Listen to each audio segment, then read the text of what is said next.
Hello guys, how are you all? Welcome back my channel. In this video we have to learn some other English sentences through Telugu. First sentence is ఏంటి సంగతి. మనం జనరల్గా ఎవరినైనా ఇలా అడుగుతుంటాం కదా ఏంటి సంగతి అని. దాన్ని మనం ఇంగ్లీష్లో ఎలా చెప్పొచ్చు అంటే వాట్ ఈస్ ద మ్యాటర్ అంటే ఏంటి సంగతి. నెక్స్ట్ సెంటెన్స్ ఈస్ నీకు ఏం కావాలి. మనం జనరల్గా ఎవరినైనా అడుగుతుంటాం కదా నీకేం కావాలి లేదా మీకేం కావాలి అని. దీన్ని మనం ఇంగ్లీష్లో ఎలా చెప్పాలంటే వాట్ యు వాంట్ అంటే మీకేం కావాలి. నెక్స్ట్ సెంటెన్స్ ఈస్ ఏం జరిగింది.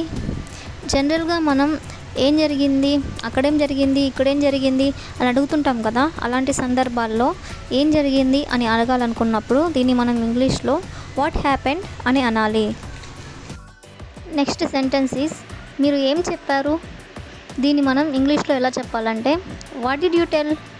ఇక్కడ డిడ్ అనేది ఎందుకు వస్తుందంటే మీరేం చెప్పారు అనేది ఆల్రెడీ జరిగిపోయింది కాబట్టి, అంటే ఆల్రెడీ మనం చెప్పేశాం కాబట్టి డిడ్ అనేది వస్తుంది. డిడ్ అనేది పాస్ట్కి సంబంధించింది కాబట్టి అయిపోయిన దాని గురించి మనం మాట్లాడుతున్నాం కాబట్టి డిడ్ అనే హెల్పింగ్ వెర్బ్ అనేది వస్తుంది. నెక్స్ట్ సెంటెన్స్ ఈస్ నువ్వేం కొన్నావు. దీన్ని మనం ఇంగ్లీష్లో ఎలా చెప్పాలంటే వాట్ డిడ్ యూ బై అంటే నువ్వేం కొన్నావు. నెక్స్ట్ సెంటెన్స్ ఈస్ దాని అర్థం ఏమిటి. దీన్ని మనం ఎవరినైనా అడగాలనుకున్నప్పుడు వాట్ డస్ ఇట్ మీన్ అంటే దాని అర్థం ఏమిటి అని అర్థం. నెక్స్ట్ సెంటెన్స్ మీరేమనుకుంటున్నారు. ఎవరినైనా మనం మీరేమనుకుంటున్నారు అని అడగాలనుకున్నప్పుడు దీన్ని మనం ఇంగ్లీష్లో వాట్ డు యూ థింక్ అని అడగొచ్చు. నెక్స్ట్ సెంటెన్స్ మీరు ఇంటికి ఎన్ని గంటలకు వెళ్తారు.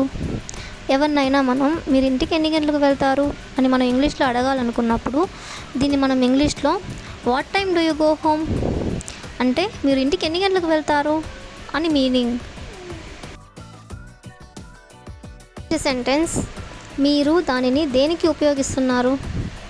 దీన్ని మనం ఇంగ్లీష్లో ఎలా చెప్పాలంటే what you use it for అంటే మీరు దానిని దేనికి ఉపయోగిస్తున్నారు అని మీనింగ్.